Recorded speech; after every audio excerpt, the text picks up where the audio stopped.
In 2008, the New York Times partnered with the Gallup organization to launch a massive research project, a coast-to-coast deep dive into happiness in America. And they conducted hundreds of thousands of phone interviews, reaching people in every state and every city and town.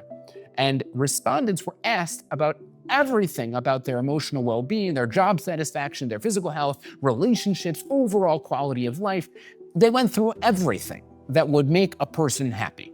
And the goal was to find out which group in America was actually living the quote-unquote good life, to discover which people in America were the happiest people. They figured the results would fascinate the public and maybe even inspire people to adopt the habits and the values of the happiest communities in the world.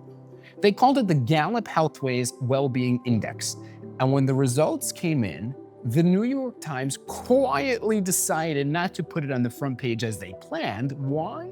Because the answers didn't exactly fit the cultural narrative. Instead, the findings were tucked away in the weekend review section on the third page.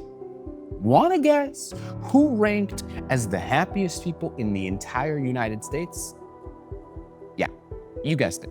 Observant Jews. Not just Jews, observant Jews. Not the billionaire tech moguls, not the yoga on a mountain wellness crowd, not the Botox influencers sipping smoothies on a beach somewhere. Not even the regular Americans running around doing their thing.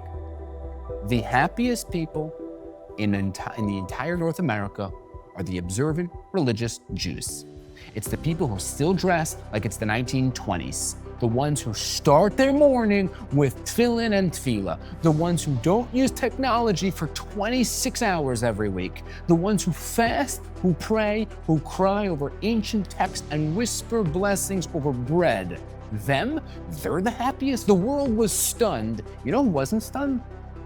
Us. Because deep down, we've always known.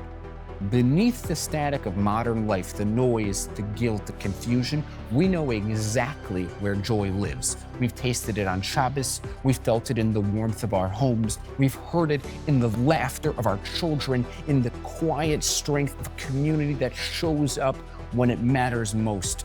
We've seen it in the beauty of living with purpose. And Elul, this sacred stretch of time, is our return to that joy. That's the mindset we need. That's the shift that can turn Elul from spiritual chore we dread into a soulful reset that we crave, from a hurdle to a haven, from guilt to greatness. Because maybe the sound of the shofar every year isn't some divine alarm clock that's slapping you in the face, yelling, "Change or else." Maybe it's something softer and stronger. Maybe it's the blast of a ship's horn waiting at the harbor, signaling that the boat to a fuller, richer, holier, more meaningful, more harmonious life is about to set sail. And it's telling you to climb aboard before you miss the boat entirely.